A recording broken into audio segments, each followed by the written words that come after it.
Every person has a story, but not everyone has a place to tell it.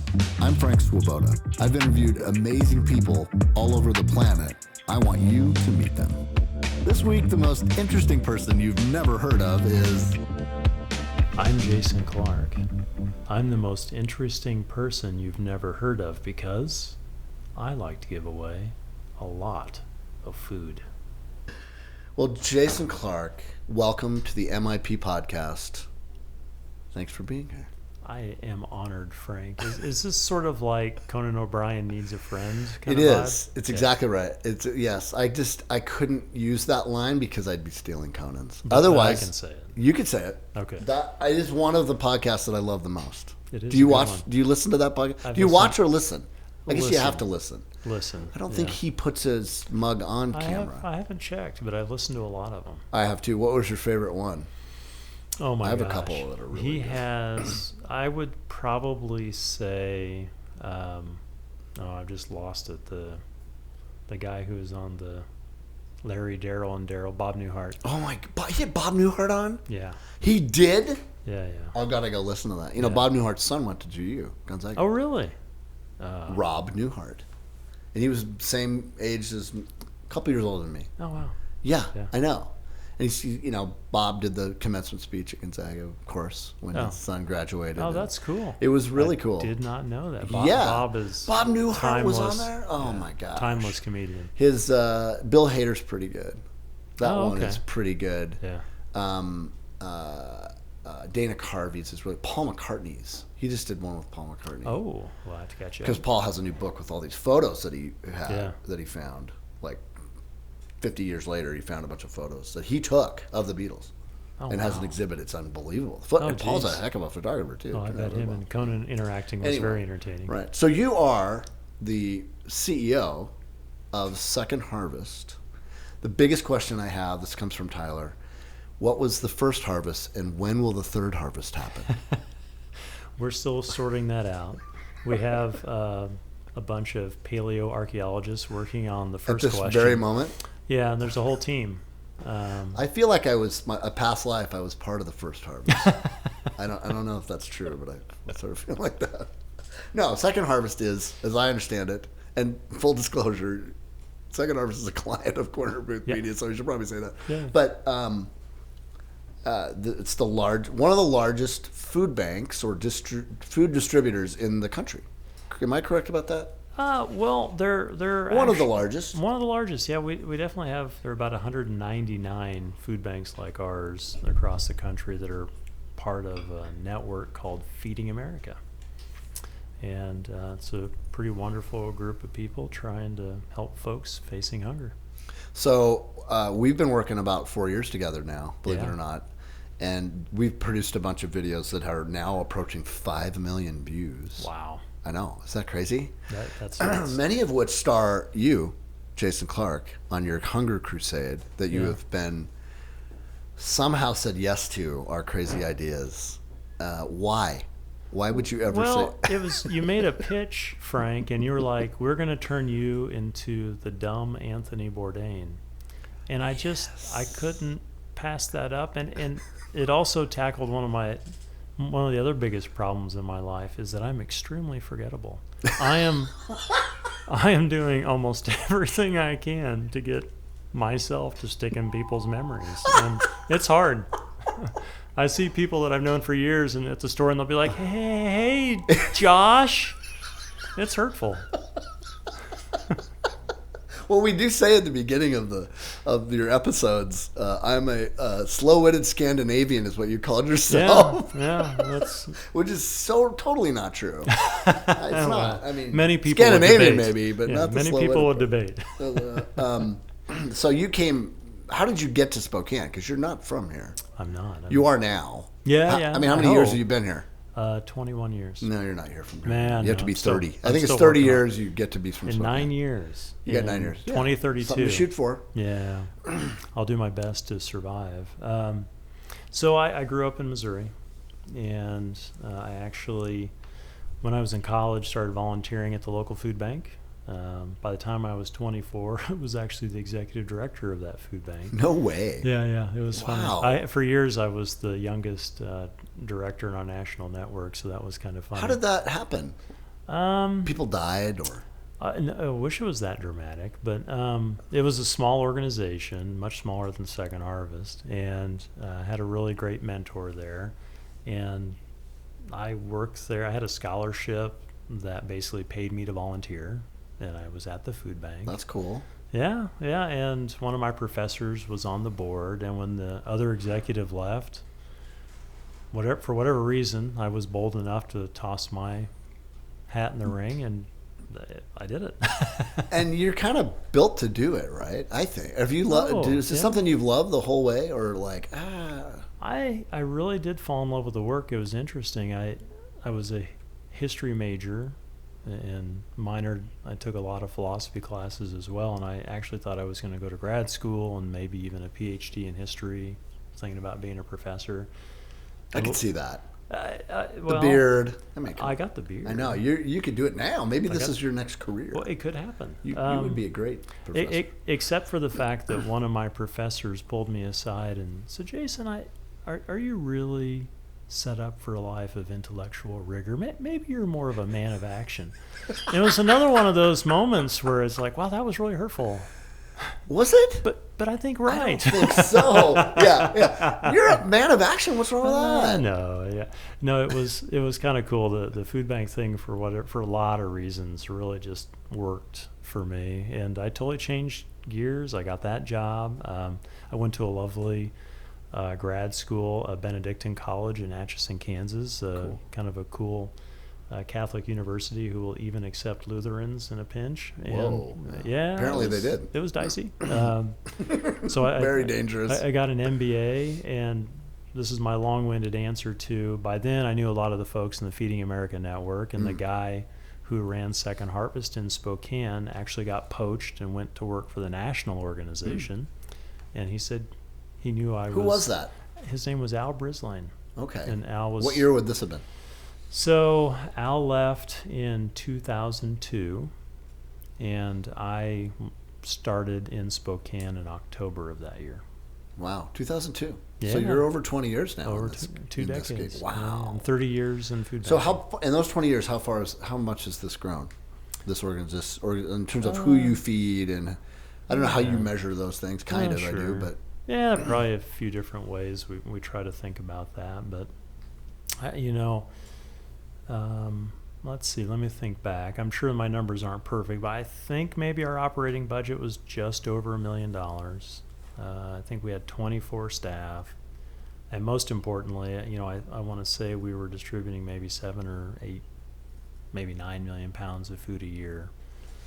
And today, I think our budget this year, our goal is $11 million. wow. I think we have 65 staff, and Wow. We're on track to share about 34 million pounds of food with neighbors. And we actually shared another about 45 million pounds of food with food banks all across the country. Wow. This year. Yeah. That's an annual thing. Yeah, an annual That's thing. amazing. And I know I've never found a way to help people wrap their head around those numbers, but it helps tens of thousands of families. And it's because we have thousands of donors and volunteers that make it happen. And a bigger need that's grown. Yeah. No, I would say kind of the economic insecurity in general. You can give up, you can't pay 90% of your rent, but you can buy half the groceries. Yeah. And so that just means food banks are a place for folks who are trying to make it work. Go. So when I was a kid, a food bank was this place you went, and it was actually at your facility when I was a kid. But I mean, the last few, maybe decade or two, you would go into your place on, what is it, Front Street or whatever, wherever that is, right down by the Spokane River, across from Gonzaga. And you would go in there and you'd get your food. Yeah. It's a different world now. And I think people still don't. There's a lot of people that don't realize that is not how you get food to people. It's vastly changed. It has evolved a lot. Well, You bring food now to people where they are a lot more, correct? we do. We'd say our work is in a couple of bodies. One is kind of direct service, and so that's when we put food on a truck and go put it in the hands of folks who need help. And then a larger volume is kind of a pass-through thing where we're more like a foundation. We find the food, we make sure it's packaged up and safe and all those things, and we then distribute it to local food pantries or food banks, whatever folks want to call them. And those are scattered all over eastern Washington and North Idaho. There are over 200. So has the service area changed since you started, or was it the same area? It's been the same in my time. Okay. Which is, just to be clear, basically from Yakima. Yeah. Ellensburg, maybe? Yep. Yeah, Ellensburg, Yakima, all the way to Sandpoint, Coeur d'Alene. Correct. Sort of North Idaho and eastern Washington, that whole stretch. So Tri-Cities, Spokane. Yeah. That's Wenatchee. I mean, this is a lot of places. It is. And growing populations. It is. Yeah, I can't believe how much it's grown in my 20 years here. But yeah, it's 52,000 square miles. That's got to be one of the largest areas that gets served by a food bank. It is. Yeah, there are a handful where like there's one food bank in New Mexico and they have a lot of square miles. But for the most part, it's one of the biggest in the country for sure. Right, but a lot of cactus. Yeah, cactus. We have more people. Desert. Yeah, correct. More people than cactus. Yeah. Wow. So, a lot of the stories we've told are about the things that are really where people, for you, you've struggled with getting those stories out, right? Or getting people to know about, how do I get food? Where do I get it? How do I get it? How do I find it? And where do you get the food? Those have all been things that I think when we sat down 4 or 5 years ago, it was like, these are just things that drive you crazy that you wish people knew more about. And I think we're getting there on people kind of understanding that stuff. But you have things called mobile markets. Mm-hmm. What is that? Yeah, it's pretty cool. One of the things I love about being, we're a member of this national network, but what's cool is Second Harvest was founded in Spokane. We're a Washington State nonprofit. We have our local board. But one of the advantages to belonging to this kind of voluntary network of food banks around the country is that there are 199 experiments going at all times. And so there were food banks, over 20 years ago that started doing this thing called a mobile market. And, having been doing this for 30 years, one of the great fortunes of my career is that there were many of these people who founded food banks that were still around when I started. And one of them, he has since passed, but his name was John Arnold. And back in the day, he was trying to get the word out to convince us all that we needed to take the food to the people directly. And so he started doing these things like mobile markets. And John was this guy who he used to hide behind the dumpsters at a food company, and he would jump out and yell, "Aha! I knew you were throwing food away. You should give it to me." Seriously? Oh yeah, he literally did that. Wow. He should have filmed that. That would have been awesome. Well, he did make a series of videos in the 90s, and it was, he kind of looked like Zach Galifianakis, and he sat between two ferns. I can't even make it up.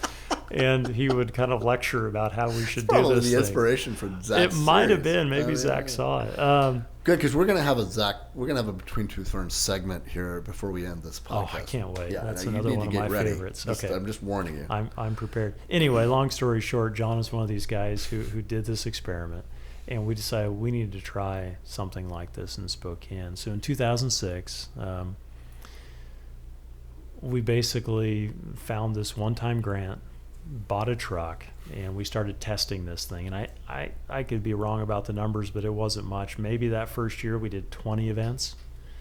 And today we actually have 3 vehicles dedicated to this program, and I think our forecast is to do 420 events this year. Oh my goodness. So it's millions of pounds of food, thousands of volunteers and families. And the way this works, because we've had a chance to film a few of these, it's remarkable. We pull up, this is our perspective, we pull up and there is a line of cars for, in some cases, mile. Yeah. I mean, inside a parking lot of a school or kind of a church or something, and they're snaked down the road depending on this place for a really long way. A lot of people standing in line, which is pretty humbling to begin with. It's powerful that there are that many people waiting in line to get food because they don't have it. Okay, there's that. Because of the cost of housing, the cost of all kinds of stuff, and the reality of just their lives. And then you pull around this corner, and there is a machine that pops up. Like, you just drive this little, I don't know, it's like a semi or something, right? Or some kind of truck. It's a converted beer truck. It's a converted beer truck. No wonder I like it so much. Yeah. It's a converted beer truck. It was intuitive for you.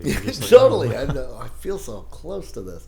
And you open up the sides, and almost all volunteers. Yep. Like, you have like one or two staff that oversee these things everywhere. We're talking about, we filmed in Zilla, we filmed, and in a lot of different places around the state, and these volunteers pass out a lot of food. Like, people get quite a bit of food. Yeah, several bags of groceries.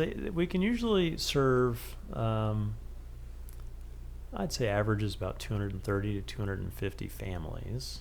And they might get, we might have, depending on the vehicle, it might be 9,000 to 12,000 pounds of food, which again is hard to visualize. Right, it is. But it's a lot. It's a lot, in a couple hours.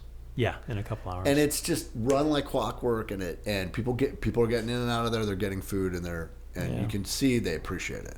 Yeah, and one of the things I love about it is our team and the volunteers. Just because folks are kind of in a economic struggle or having some problems in their life, it doesn't have to be dark and heavy. And I think they do a good job of bringing a little bit of joy and cheer. There's pretty fun. These are like a party a little bit. Yeah, and people bring that, and I think it's a little thing, but I think it helps. Yeah, and having the experience of that, we just have noticed how much the impact had on your team, but on the people that are there, and then how many of these are needed. And so people can find these how. That was the other thing that's a challenge. It's like, okay, we got this food, we got these mobile markets. They are showing up in really people's neighborhoods all over. Once a week anyway, maybe how many times a week? Maybe. Yeah, there are usually 4 or 5 events in Spokane area, and then 3 to 4. Maybe a month. Yeah. So basically I would say we have like 8 events a week, and they're spread across the region. Oh, wow. And so there are. Which 3 or 4 might be Spokane? Yes. So, but we really try to focus on rural communities. We have pretty good data about all of the pantries that we help. And in a lot of our rural counties, a food pantry is open 6 to 8 hours a month. So that's a pretty small target. Not very much. That's a small target. And that's not a criticism. They're volunteer-led organizations in most cases. They have limited resources. It's what they can do. It's what they can do. So it's not a criticism at all, but it's a reality. It's a reality. And so us sending out this instant market, and they're all set up as a drive-through, as you mentioned now. Right. So they're pretty quick, pretty efficient, and it's been a scalable thing for us. So people can find these on your website. Yeah. So back to your original question, there, that's on the website. We've actually got a pretty big following on social media. Once people know about them, they can find the schedule there. They can subscribe and follow. They can follow your crusade videos. If they ever see one of those, you can click on that, and actually it will take you to the page where where you can find these markets, which is part of the reason for doing that. We really try to make it visible. Or whatever. Yeah, so that's been huge. The other one of the episodes we did was around the reality of kids and the lack of food for school kids. Yep. I was sort of shocked when we first started doing this. I was like, really? There's that many families and kids that don't have food, on the weekends, essentially, right? Yeah. And then summer's even bigger problem. Right now, we're in the middle of summer here as we record this, which, by the way, I have to cheers you. You are the 30th episode. Ooh, thank you. The M.I.P podcast. Nice. So Thanks, I Frank. saved you, best for 30. It's a pretty big number. I'm trying to become memorable, Frank. I You appreciate are it. already off to a good start. So you along with some other partners, some other nonprofits, which sort of teamed together, created this program called Bite to Go. Yeah. Tell me about Bite to Go, Yeah, I love it's a. because I think it's amazing. Oh, I couldn't agree more, and it's another one of those things that has sort of a complicated genesis because these things have been around the country for a long time, and we tested them at Second Harvest in the early 2000s, but it just never really took off. And kind of separately and independently, a couple of great people in North Spokane kind of discovered the idea too and started doing it with the school. And long story short, a group called At the Core, which is a wonderful local nonprofit, kind of came to us and it reignited this idea. And instead of it being like competitive or a turf thing or any of those stuff, the exact opposite happened. We really decided to do this together really quickly. And we traveled to Texas and got even more inspiration from a program there. And for, I guess closing in on 9 years now, we started building the thing that we called Bite to Go. And we started out with a few hundred kids a week we just celebrated, we ended this last school year at 9,750 kids a week. Oh my goodness. Because we filmed a video about this a year ago, and it was 6,000. Yeah, somewhere in there. That was the number we had thrown out then. And now it's nearly 10,000. Yeah, that's wild. And then, so the way it works, right, is kids go to school, and before they leave for the weekend, is this right? How does this work exactly for the kids? Yeah, it's, as you can imagine, there's a lot of things are simple in concept and hard to execute. And so this is one of those things. The devil's in the details. Exactly. Yeah.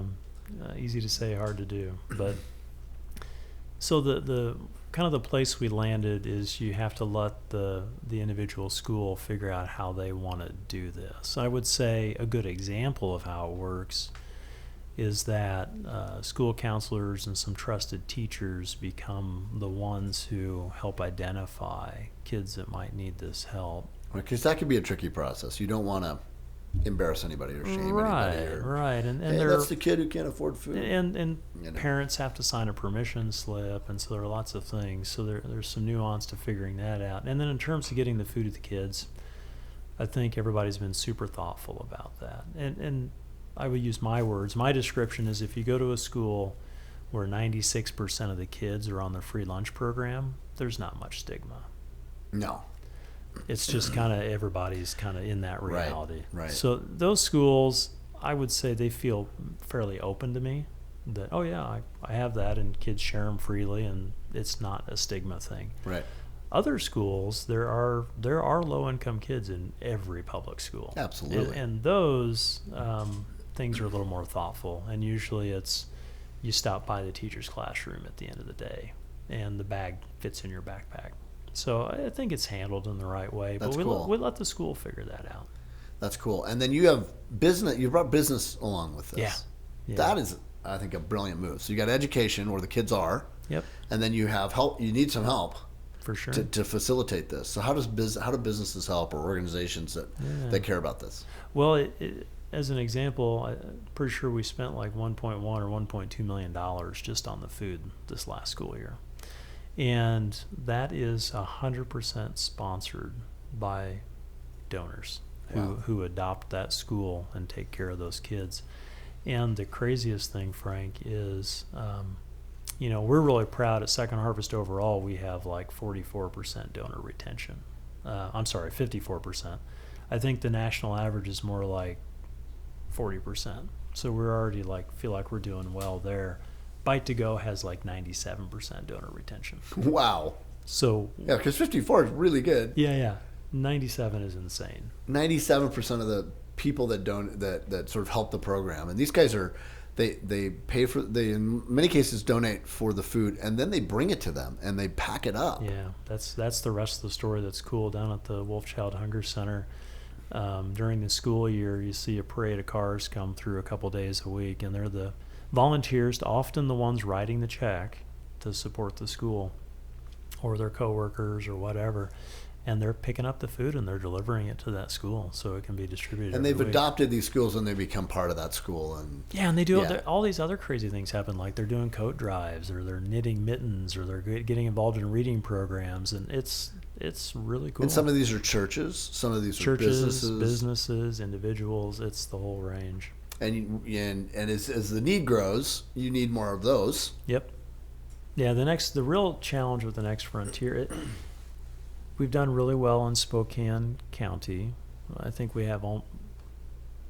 can say now we have every school in the program. Is that right? Yeah, and every public school in this county Yep. is a Bite to Go Yep. program. Yep. Wow! And Congratulations, that's amazing. If I'm off one, I'll beg for forgiveness. But we even have the Head Start schools involved now. Wow! The Head Start program, so Wow. that's amazing. The next frontier is we have some rural schools in the program, and so that's the next thing, and that's a tougher puzzle to solve, but we're working on it. So I remember when we talked about 6,000 kids, now it's 10, but the need is not 10. Yeah, we think it's north of 20 if what is true in Spokane is true in other communities. So you could double this program tomorrow and maybe not feed everybody. Right. Wow. Yeah. So kids are taking these home for the weekend for the most part. Yeah. And then, because in a lot of cases, their meal, the way they get food during the day, is at school. Yep, and that's where you start getting into the really kind of the heartbreaking stories about how kids were really struggling before this came along. And in the schools, it's sort of crazy to think about, the cost of the food in this bag is roughly $5 every week. And we're buying direct from manufacturers and working with a lot of great food companies who make it we get a lot of bang for our buck. So it's a Sure. healthy little bag of food. But it's still a little bag of food. It's not everything. But boy, we've learned not to underestimate the power of it, because it seriously affects the quality of life for these kiddos. They share it with siblings. They won't miss school because they're afraid not to get the bag, and the stories have just been amazing. And what they're able, and their ability. We heard stories when we did we did an episode on the Bite to Go piece. It was about 12 minutes long, and in there, some of the partners that have been a part of that from Bite to Go from the beginning were telling stories about, the kids' ability to learn is directly related to whether or not they're fed or not. Oh yeah. And the retention and their excellence in school has improved a ton because they've got food. Yep. And if without it, they were, a lot of these kids were having real problems. And just being, the simple fact of being able to now provide them food for the weekend changed a lot for those kids in terms of the ability to learn. Oh yeah. Food is one of those things. If you don't have it, it's a big problem. And if you're a kid struggling with a lot of other challenges in your life or whatever is going on, the importance of that stuff rises a lot. Yeah, a ton. And the other word I keep hearing from you is buy. Now, I always thought food got donated. Yeah. And in a lot of cases it does. Right. I mean, we'll talk about that. But the reality is you guys buy food and increasingly have had to more and more. We did a campaign last year, which was probably the largest viewing of anything that we ever did. I think it reached 700,000 views or something crazy in a couple months, which says more about the need and the impact of it than anything else. But your shelves were empty. Yeah, and it's still for the first time in maybe decades, a long time, or it happens occasionally, but occasionally we were getting into these droughts, but it definitely was really acute, and it's kind of becoming tricky again. And most of the food, the vast majority of the food we get is donated, and it's stuff that's excess, unmarketable, number twos, lots of reasons that it may not be marketable anymore, and that's kind of what food banks do. Safe, but exactly, but not sellable. But maybe it needs a little bit of work. We got to sort it, repackage, whatever. Got a blemish on the apple. Sure, lots of great examples.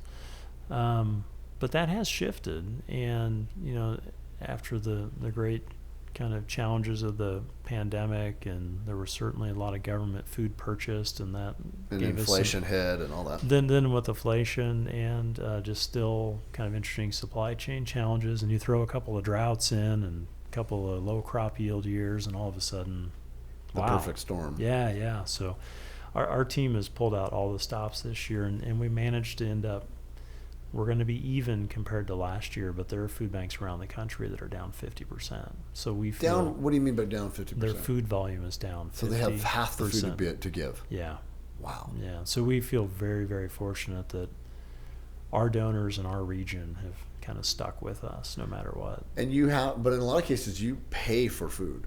Yeah, in some cases you do. In some cases, I would say maybe. And maybe you didn't in years past, or less. Yes, you're definitely less. buying. You're paying more or buying more than Yes. you've had to in the past. Very fair statement. Okay. Yeah. Yep.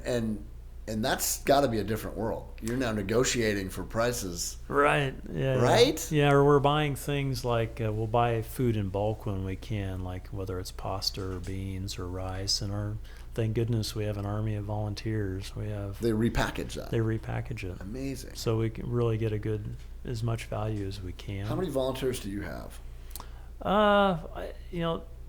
I want to say we're in the 6,000 to 7,000 a year range right now. Wow, that's great. It's a lot of people. It's amazing. And people anybody can help. Yeah. We have between our two facilities, there are I think 24 volunteer shifts a week, maybe more now. And that's just in Spokane. Yeah, Pasco. We have Pasco. We have a warehouse in Pasco. So that's what you mean between Spokane and yes, Pasco. exactly. You have that ability. Yep. Wow, that's incredible. So how do people help? Yeah, a lot of that's pretty easy anymore. I mean, you can get on our website and sign up to volunteer, and the shifts are typically 2 hours long. And like this week. Oh, they're grueling. I've done them. Oh, you have. There's music. I know. And dancing. Well, they're smiling people, which makes some folks uncomfortable. I mean, that's a little too much for me. And you're helping people. It's entirely too fun. I didn't feel like I really sacrificed much in those 2 hours. Yeah. So I didn't like it. Yeah, I got you. Well, maybe if it appeals to other people out there, we'll reach a couple of folks. No, it's actually really fun. I mean, I was shocked by it. We filmed it just recently, and they literally they were doing YMCA or something. Oh, sure. I don't know. All kinds of fun and games at these things while people are that's great. Giving out food and packaging it up. The team was repacking. We got 20 bins of Bing cherries recently. And I don't know if you've ever had the experience of repacking cherries. It's not as easy as you might think. I have not. They were doing an emergency sort yesterday because, cherries don't last a long time. Right. And I have a tree, and I know they go quick. Okay. Yes. So that we had gotten through 12 of the bins and got them distributed out into the community, but we had 8 left on Monday. Oh, my gosh. So we were doing kind of an emergency sort yesterday, and even staff went down for a while. So I went down and tried to rebag cherries for an hour, and it is slow, tedious work. I am so grateful for all the people who helped. Strangest food you get. This is part of the Between Two Ferns part of the program. I gotcha. I like it. We've had some interesting things over the years. I would say back in the day, it's gotten better, but we used to get very strange foods from the USDA commodity program. So we get some stuff from the federal government, and there are just some things like generic Spam. Oh. Or other canned meats. Feel very 1940s. Rations, you'd call them. Or one of my favorites was at one point they were trying to help out different kind of fruit growers, and so they got the idea of taking like a 5-gallon pail, like like the plastic bucket you buy at Lowe's or whatever, and fill it with fruit and water and freeze it.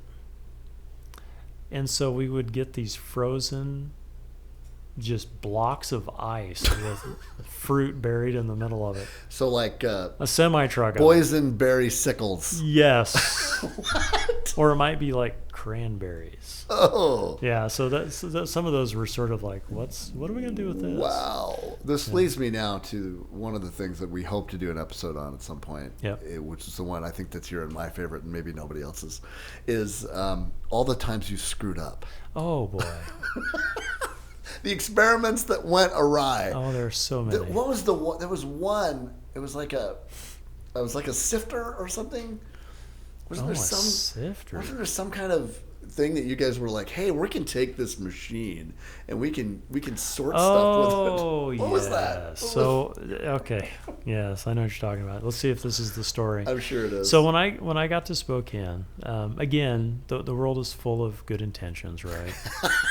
And the intention was there's a lot of vegetable processing in Washington, so if we could get that bulk we are frozen vegetables in a big. I mean, some of the best Columbia farmland Basin in the world is amazing. I mean, you are fortunate. We're lucky. You are in the the breadbasket. It's sort of like the just, country. It's just sort of second to California is the basic idea. Wow. In terms of ag, and so kind of the way this thing evolved was they procured a retired almond roca sorting machine from the almond roca factory. The actual almond roca factory. Yes, and this thing. That's pretty sexy, though. I'm pretty sure it was designed with a slide ruler in 1954 and probably installed in a factory by the early 70s. And this machine was massive. They actually had to raise the ceiling on the building to get this thing in the space. And anyway, I show up in Spokane and we have this machine. Somehow they got it in there. Oh, yeah. They said yes to anything. Yeah, apparently. Yeah, and again, good intentions, but the idea was we could take this frozen stuff and run it through the buckets on this machine that would then dump it into bags. And then you wouldn't need volunteers because the machine would do it. because it would do all the work. Of course it would. As you can imagine, this was not cutting-edge technology. Right. And when it worked poorly. If it worked. And most of the time it did not work. And we actually had this this poor guy named Gary who was trying to keep it running all the time. Oh my gosh! It should was have been nuts. at Willy Wonka's factory. Yeah, it was It more probably of a, wouldn't even have made that. No, it was more of a Lucille Ball kind of episode. So you had to say goodbye to your little darling there at some point. We did have to like it, and it you get invested in things, and you have this kind of sunk cost bias, like, well, but we own the machine, and if we could just get it to work. No, we eventually chopped it doesn't up. work. It got chopped up for scrap at some point, and that's actually where our beautiful teaching kitchen is now. Oh, is that right? Yeah. Oh, that is incredible. You guys have an amazing. That was one of the other things I want to talk about. Is that you're not only invested in getting food to people, but getting people to be healthy. Yeah, for sure. There's a double whammy. It is. Yeah, I think our hypothesis is that if you're trying to live on a budget, or there are times where you can't afford to fill your fridge, that just having more scratch cooking skills is a good thing, and knowing more about what you're putting in your body is a good thing, which I think is universally true. I don't think that's restricted to folks who don't make a lot of money. That's true. And I think we've learned some really great things with our teaching kitchen, and it's helped us engage with a lot of different volunteers and partners. And we take the show on the road, and we teach classes in our building, and it's been a really cool adventure. Yeah, we just filmed one last week or a couple of weeks ago with kids. They were hilarious. You made a pizza. Yes. That was not very interesting. No, it was a terrible pizza. The kids were way better. They were smarter and better cooks and more memorable. Pretty much everything we've put you through, I would say everybody else is probably better. No, for sure. Yeah, the packing parts. I mean, you would think. I know. You would think even that you're part. kind of holding up the show. Oh, yeah. That was your words. No, that's true. Not mine. That's true. Those kids at the high school were pretty efficient until they were showed up. really fast. Yeah, that was cool, too. One of the Bite to Go programs. Yeah. The volunteers for that at Lewis and Clark High School were the kids. Yeah, I love that. That was really cool. Yeah. Like high school students packing bags for maybe even themselves, but at least for their fellow students. Yeah, it was really cool, and they loved it. Oh, they're the leaders. They run those programs in those schools, and they own it. And it's a neat little leadership workshop. The donors are engaged by that, and we love it. And the other big misnomer out there, I know one of the favorite things you like to hear is people to come up to you and say, "Hey, Jason, I got this idea. What if you took the food that the grocery store's not using and give it out to people?" Yes, yeah. And how many times have you heard that? More than once. I have a friend. I can't quite get the exact quote, but she leads another food bank, and she said, our world is just full of people with the most wonderful, uninformed intentions. Right. That's right. and it's our fault. We're not doing a good enough job telling the story about how we do our Well, work. we're trying to help, and it's helping, I think, a little bit. I think it is, but it is funny and I think we can all have casual experience with that. Like, you're frustrated why something is slow or Right. whatever. You're standing in line too long, and you're like, why don't they just? But the fact is, you have been doing this for We've been doing it for a while. half a century almost. Yeah, it's over 50 years. So we've tried some things, which is why I think it's important to talk about the failures, because so many of the things haven't worked, and we try to learn from them, and that's how you grow and get better. But your grocery rescue program works. Oh, it's amazing. So yeah. how does this work? Yeah, I love. It's sort of this hidden thing, this machine that nobody really knows Yeah. about. It is. It's. Gosh, I think we're over 180 grocery stores now across the region. So we You started with one. Yes. Rosar's on 29th. Yes, exactly. And not that long ago. How many years ago was that? I want to say that was probably 2004, 2005, somewhere in there.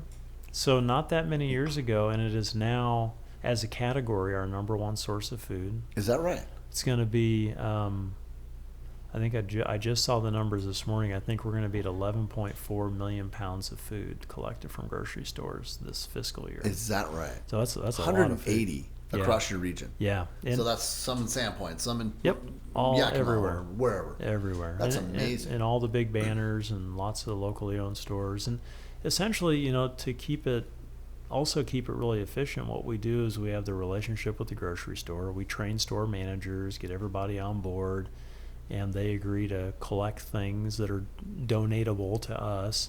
And then we partner with a local food pantry, and their volunteers go pick it up.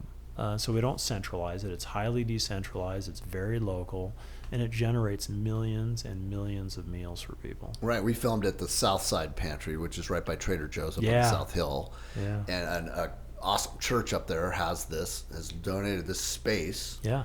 And it's big. I mean, it's a It is a pretty big space. big space where, people go in and can basically get food, and Yeah. it's sortable, right? And so I drove by there last weekend. I went to You saw the line. breakfast over there, and I saw the line. People, Yep. waiting in line on a Saturday morning. For sure. And we get to see the behind the scenes of that. And yeah, one of their volunteers goes over, picks it up, right? Yeah. Picks it up at Rosar's or wherever their grocery store is, and brings it, or many of the stores, and bring them in. Yeah, they're just volunteers with pickups And and then people come and minivans pick or up food whatever. that they need. Yep. It's really cool. So that's a much better distribution, because you're putting food in the neighborhoods, Yep. right where people live. No, absolutely. Or if you're getting to a place that doesn't have that, then you've got a market a mobile market. Your Yeah. beer trucks pull up right at certain days. So I mean, Right. it's such a smart way to kind of get food out to people, and I'm just kind of blown away, because, like you said, most of this work is not done by your staff.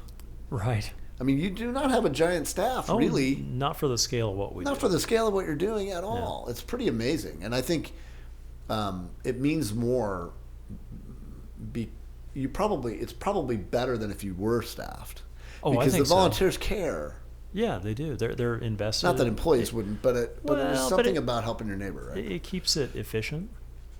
It lets us do more good because we have more people helping, and it keeps it local. I mean, it's the Southside Pantry is going to do a much better job figuring out how to take care of the people in their neighborhood than I could. Right. So, but we just keep this simple.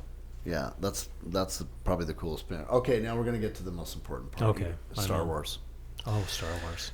You are a big fan Yes. of sci-fi, that kind of Oh, for show. sure. Your favorite Star Wars episode?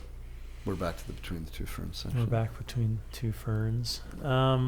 I have to go old school. I'm a child of the 70s. I'm gonna have to say The Empire Strikes Back. Wow. As old as it is, it's still great. First, I saw the original Star Wars Yeah. in 1977. Mm-hmm. I was 10. Yep. At the North Division. No, wait. I think it was at a drive-in theater with my family. Oh. And yeah, we watched it in a drive-in. Yeah. That is awesome. It was so cool, and if I look back now and watch it and go, that must have, it was horrible watching it. Yeah, that would It suck. would be horrible with a crappy little sound. But I'm glad you John have the Williams story. would Yeah. you know, be really mad at me. His score, but I'll never. I mean, that was so cool to see it. You know, I mean, it was. There's nothing like it. And I think people now kind of, you know, take this stuff for granted. They don't really realize. Yeah, the context how matters. cool it was. Because I was about 10 when Empire Strikes. What is it about that? Okay? Was it just because you were 10 and when it came out? Yeah, and I'm sure it's just the memory of it. It's just like the one I still respond to the most. Right. I just have that memory of seeing Right. that movie. Right. That's super cool. We talked about the other one was Indiana Jones. So you have seen the new Indiana Jones. The Dial of Destiny, I have. The Dial of Destiny. We're ready now for Jason Clarke's personal critique of the Dial of Destiny. Okay. Indiana Jones. I have to start with, I wish I had the physique, the agility, and the stamina of Harrison Ford. Even at age 80. I'm pretty sure he would just mop the floor with me. Well, you know, he was just on Conan O'Brien Needs a Friend. Oh, okay. And he was, and they always had the little thing. It's like, I'm Harrison Ford, and I am. You have to describe, right? I'm Harrison Ford, and I am reluctantly here or whatever. I'm confused about being Conan O'Brien's friend. What a great answer. He was hilarious. Okay, I'm listening. I mean, he is so funny, and mostly it's that Conan doesn't ever stop and listen to him. You know, I think that I do a little. That's part of Conan's I do charm. a pretty good job of letting you answer your question. That was very He kind. literally told him, you know, would you stop interrupting me? I'm Harrison Ford. And he would just say, Conan O'Brien. So yeah. Great.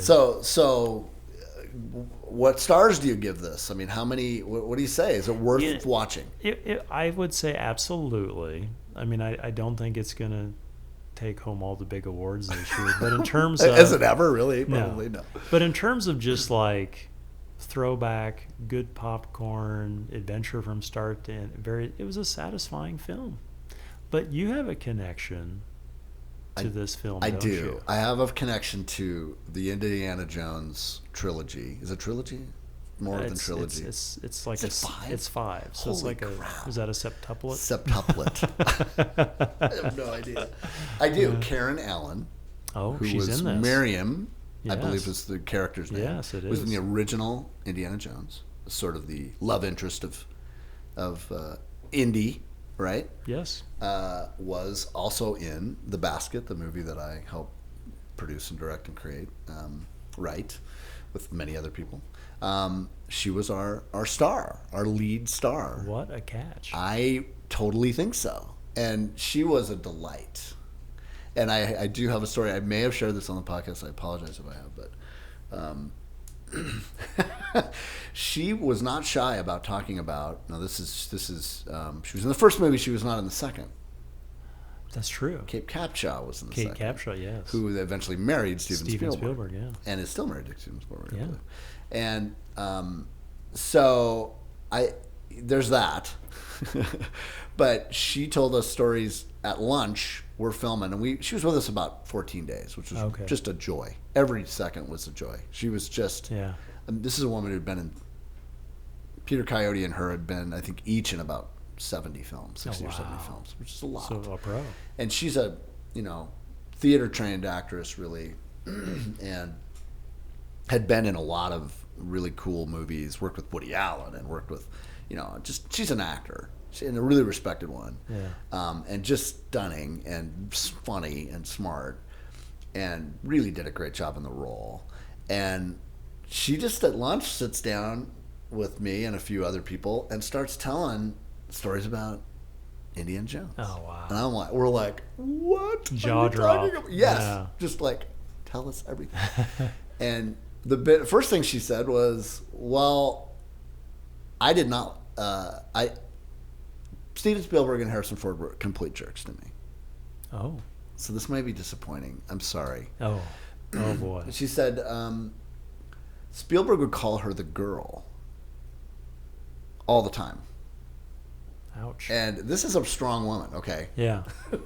And she goes up to him and confronts him and says, excuse me, my name is Karen, and you can call me Marion because that's the character's name, but don't call me the girl. And she like turns around, takes 3 steps, and she hears, tell the girl to be back at the set in 10 minutes. Oh. Now that's how that went. Those are some things you don't want to hear about your, yeah. He was not liked by the crew. Ah. You know, this is a Jewish guy. Their nickname for him was Hitler. Yikes. Okay. I'm probably going to get in trouble for all this, but why would I? Oh, I don't care, Frank. Nobody cares. And he brought everybody. They were filming in Southeast Asia somewhere, Thailand or somewhere. I don't remember where it was filmed, but there were sections of that were pretty exotic location. He brought everybody got sick from the food because it was food poisoning, and people didn't adjust well, and the crew was all British, and he brought everybody ate the same food except him, and he had his own food flown in. Wow. So he didn't get sick. Nobody liked that. So she was like, that was difficult, you know. Wow. And then Harrison Ford, who we love so much, she said, hey, you know, we should get together and talk about our parts. I mean, we're the 2 leads in this, and, you know, you want to, you know, have a little powwow about what we're going to talk about. And he looks at her and says, as only Harrison Ford could say, I would just as soon never see you again the rest of my life, except for the scenes that we're in together. Close the door. Oh, my. And we're just like, she told us this story? What? And she was great. She was just like, she goes, now, this has been, at that point, 10 years anyway, 20 years? I mean, it had been a while, right? Yeah, sure. She said, look, I've thought about this a lot. The world was very different in 1980, whatever, when that movie was created. These guys didn't have families. They have families now. Ah. I think that changes you. Yeah. I'm open to believing that they've changed. They've grown and changed. Yeah. And, you know, who knows what pressure Spielberg was dealing with. I mean, I've directed a lot of stuff, and I can only imagine how he must have. Any director that's got that kind of budget and that kind of thing going on always has to doubt whether or not it's going to work ever. Right, and you got to hold up a attitude of I'm in charge, or Sure. the whole ship goes. You So you got armor up. Yeah. you know, he's playing the part, whatever that means, and she probably was too. Which I think a lot of actors in the middle of a movie a movie experience of making one, begin to feel the role. Yeah, sure. She is a strong woman in that role. She is going to be that way. Yeah. That month she's on that set, right? So I mean, there's a little bit of. She admitted that could have been just her be playing the part, you know, feeling the part, as you say. Yeah. And then she said, for Harrison Ford, she goes, I thought about it later, and I went, you know, this guy had not been in that many movies at that point. If we think about it, Star Wars, right? Sure. But he was a carpenter, Right. and he worked on westerns. You know, he talks about that a lot on the Conan O'Brien piece, and he was on Gunsmoke and stuff. It's just the guy that always would get killed, Yeah. you know, or whatever. The red shirt. Yeah. And so this is not a theater trained actor. Yeah. Let's say that. She said, I think a lot of these guys who get big, you know, he's carpenter one day on a set, and then suddenly he's Han Solo or whatever. You go close the door, and you learn your lines, and you say it into a mirror the way you're going to say it, and that's how you're going to do it. And I don't want to talk to anybody except to do it the way I'm throw going me to do it. off. It's going to throw me Yeah. off. Yeah, yeah. And she goes, I think, you know, from a theater background, it's all about in the moment and collaboration and all that stuff. And she goes, I think he was at that point in his life one of these people that closed the door and learned the line. And that was his way of saying it was an insecurity. Yeah, you know? sure. She goes, so I want to give him the benefit of the doubt. Fast forward a year later, I open the paper and I see the new Indiana Jones with Karen Allen.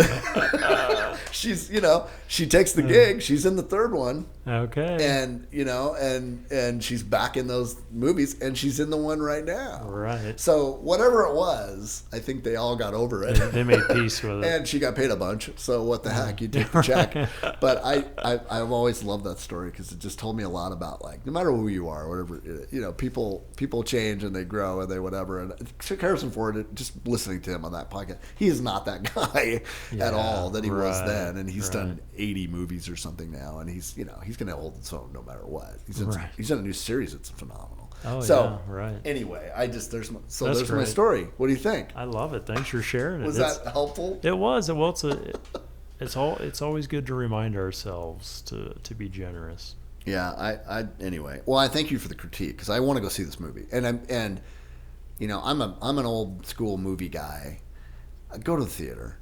Oh, I love going to the movies. Did you go to the theater and watch Yes. it? You have to, right? Yeah, and people don't watch. I'm guilty as anybody, but you got to go to watch that movie. You got to watch Top Gun. These movies you got to see in the theater, which is why that's the only movies we're getting now are these big cartoon blockbuster shows because you have to go see them there because the experience is better. I think which is a shame for a little for the little movie guy in me, and those just are not doing well at the movie theater, and theaters are hurting. I mean, no doubt. It's so weird to say that that's possible, but it's a dying kind of.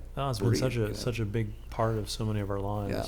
Next, between the two ferns question. Oh yes. Favorite food. You're a food guy. I am a food guy. I'll betray my Midwest roots. It's beef. Really? Yeah. Do you guys provide that? You do. We do. We've actually got a wonderful partnership with AgriBeef and the Cattlemen and Kettlewomen and that's cool. A whole program called Beef Counts, and it does generate. It's expensive. Beef is not cheap, so it's not vast amounts, but it's very generous. They help us. A lot of our mobile markets have hamburger on them. Favorite cut of steak? Oh, ribeye. Oh man, that's good. Why are we doing this here? I don't know. I don't know. Favorite fruit? Gosh, again, I loved my grandma's apple pie growing up. Oh man, apples. You're a Missouri guy. Yeah. Missouri or Missouri? So it's kind of there's a split. Certainly, there are many people I know that say Missouri. But my family, for the most part, is Missouri. My first wife, mom of my kids, Tessa, went to school in, she proudly calls it, Nevada, Missouri. Oh, yes. It's not Nevada, Missouri. Correct. Nevada, Missouri. So, am I right? Yeah. No, you're correct. And Frank, just to give my bona fides a bit more, my dad actually raises Missouri jumping mules. But not Missouri jumping mules. He would not say that. But if you went to the state fair... What is fair, a jumping mule? Is it like a Mexican jumping bean in any way? No, it's not similar. But sounds similar. Basically, the advent of the barbed wire fence led to the Missouri jumping mule, because if you're going to do something like go raccoon hunting, you have which to you often do, clearly. Well, my dad does, I'm afraid. So that's awesome. You have to have a jumping mule to get over the barbed wire fences. Oh, and that's what happened. They bred them to do that or something? Yes. Like, is it like a kangaroo and a mule? It's just a special breed. Yes, it's very impressive to watch them. So we've been doing this social media outreach, video storytelling, whatever you want to call it, for a few years now, and it has helped you guys. Oh yeah. But also, for a lot of organizations, not something they would adopt. Why the early adoption, and how has it been? And including the fact that we have made you hold up a giant spoon. Yeah. Almost in every episode, which hopefully we're cutting away to right now on this podcast for those who watch on YouTube, of a montage of you holding up spoons, which you've held everywhere from here to Zilla. I have. Why put yourself through this misery, especially having to work with us? I would say, Frank, the thing that I concluded years ago, pride is overrated. And once I accepted that, and the fact, and that's a big one. And the fact that I'm just a forgettable person, that I thought you are not this spoon thing could be my moment. People remember the spoon, if not you. Hey, exactly. You're the spoon. You're guy.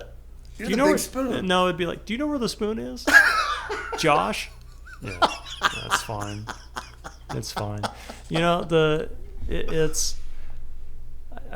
You approach us with some ideas about, you know, again, we don't have to be heavy-hearted about what we do. Well, you're able to be. This works because you have a great sense of humor. Oh well, yeah. You don't take yourself too seriously, No, which is what do is not. great about it. I'm very mockable, but I think the stories have been so fun to do, and it's been a joy to interview people, and it's helped me kind of renew my sense of purpose in so many ways. Like the two ladies we met in Zilla who came to the mobile market not for themselves. It was moving. But to take it back to like shut-in seniors who couldn't get out, and the veteran that the one woman was like, he dropped it below 100 pounds, and she's gotten his weight up because she's taking him food. And right. That's Right. why it's worth it. And however we need to tell that story. And when she told you off because they weren't liking kale. Yes. Yeah. We're not happy with the kale. She was critical about the kale. I'll give you that. I like kale. Yeah. But that was so funny. Yeah, and it was super heartbreaking, and the reality of people have to choose between whether or not they're going to pay their rent or they're going to eat. Right. And this reality of all the stuff that we've been a part of doing projects around the homeless situation and the housing problems. Oh, sure. Food is directly, it's all affecting everything. Everything's affecting everything. Yeah. When the cost of housing goes up, well, what do you do have to choose? Yeah, for sure. In many cases, people, I would say, I know at Camp Hope when we filmed there for that episode, there were 678 people there at its height or whatever, and we filmed them then. Oh yeah. And there was at least, I want to say they said 30% of the people that worked there had jobs, that lived at Camp Hope were working. Yeah. They were employed. Yeah. And it really was, I can't afford rent anymore. Yep. And therefore I can't afford food, or I have the other one or the other. Yeah, and it's just not. It's not the world. It's not the country you and I grew up in. Kind of. That wasn't the reality. It feels much. Different. It feels. It's many more people. I guess it's. Yeah. It's a bigger scale. That was always. It's always been going on, and I don't think you'll ever solve homelessness. You won't. But you think, and this is part of the big audacious part of our web series, Jason's crusade against hunger. You think that hunger is actually solvable? Because I know experts on the homeless side. And what I've learned on that trail for 2 years is that you really will never solve homelessness, but you can manage it better. Yeah, sure. But I think you think that you can solve hunger. Yeah, the guy who founded the first food bank in the world was a guy named John Van Hengel, and it was in Phoenix, Arizona.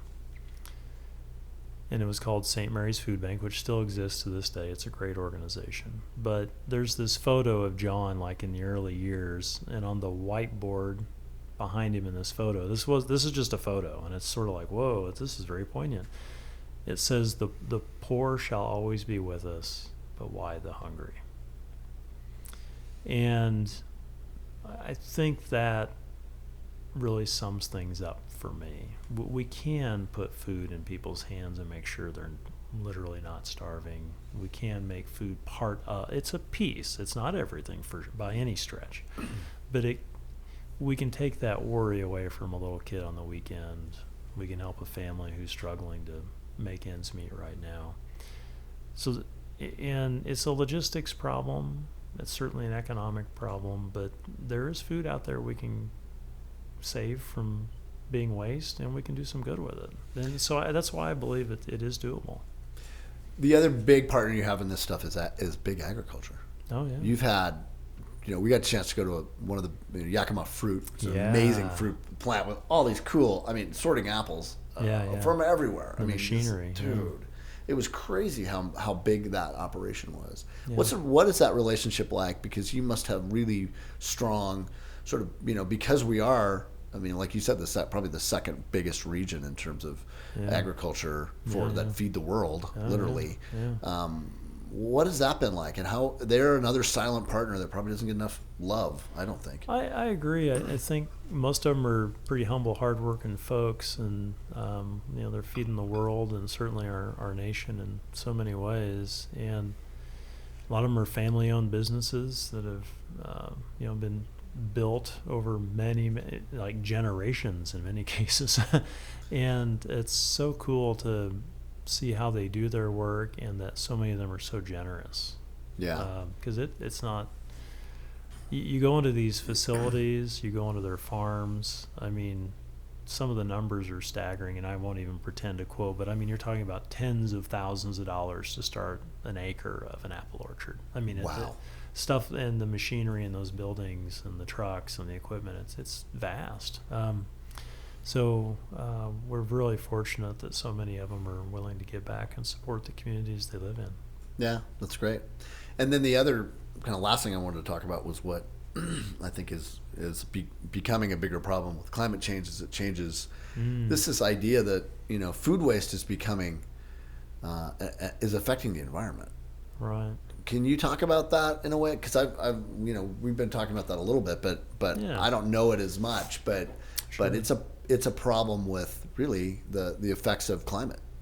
For sure, and I think what's kind of interesting to me is in many ways food banks have been playing a role in this for a long time, but it's not necessarily something that we've done a good job describing to others or figuring out how to take it to the next level. So the tens and tens of millions of pounds of food, it's actually a few billion pounds of food across the country are rescued by food banks, and so that's stuff that gets diverted from the waste stream in many ways, and at least is helping humans.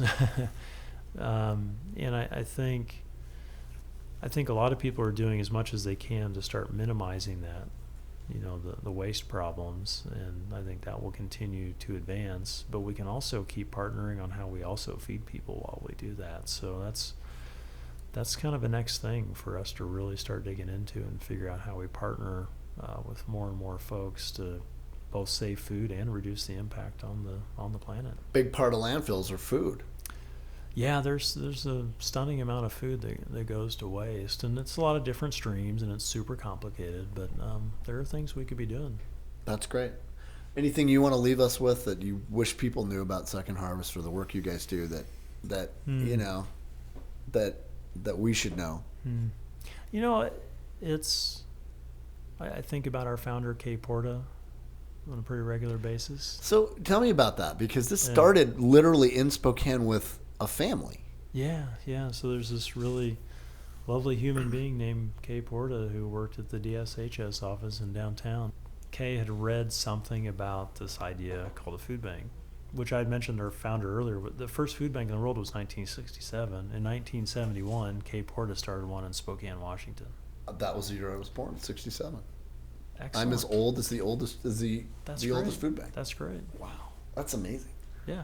Huh. So anyway, the roots of Second Harvest have always, we're just standing on the shoulders of all the volunteers who've made it happen. Yeah, so she just decided with her family to start that. How the heck? Yeah, she got together some other folks, and before you knew it, they had a little spot in downtown Spokane, and we're doing this food bank thing. And here we are. Yeah. Wow. 50-some years later, Second Harvest is here. Last between the two ferns question. Okay. How honestly, you have to tell the truth here, Okay. and then like all the other stuff you've been saying. Yeah, well.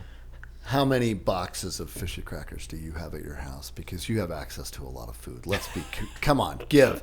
It's time to give.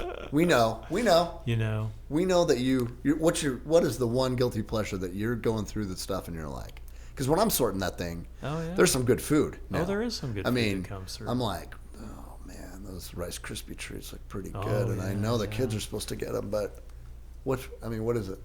What's the guilty pleasure that you the thing that would you tempt want to me? see that would tempt you? That would tempt me. Oh, geez. Frank, it's hard to pass up the baked goods. They look, some shortbread, some good cookies. I mean, you're a Midwest guy. Yeah. Scandinavian. We like that stuff. You do have a bit of David Letterman in you. Oh, do We've talked about the beard. Okay. The delivery. Yeah. Okay. Right. I love David Letterman. What a compliment. Who doesn't love Dave? Yeah. But I think you've got some Dave in you, and that's been part of the charm. Don't think people don't know who Jason Clark is. Josh. Is that you, Josh? See, this is the problem now. I'm creating my own problem? Everybody's going to see I'm creating my own problem? No wonder everybody thinks you call him Josh. Well, Josh, thank you. Yeah. I appreciate your help. Thanks, Fred. Hey, you're welcome. MIP Podcast was filmed at the studio of Corner Booth Media. Please sure to like, subscribe, and follow us on social media. You can also listen to us on Spotify, Apple Music, and anywhere podcasts can be found. We'd love it if you'd rate, review, and subscribe to help our podcast grow. Be good to yourself and stay interesting.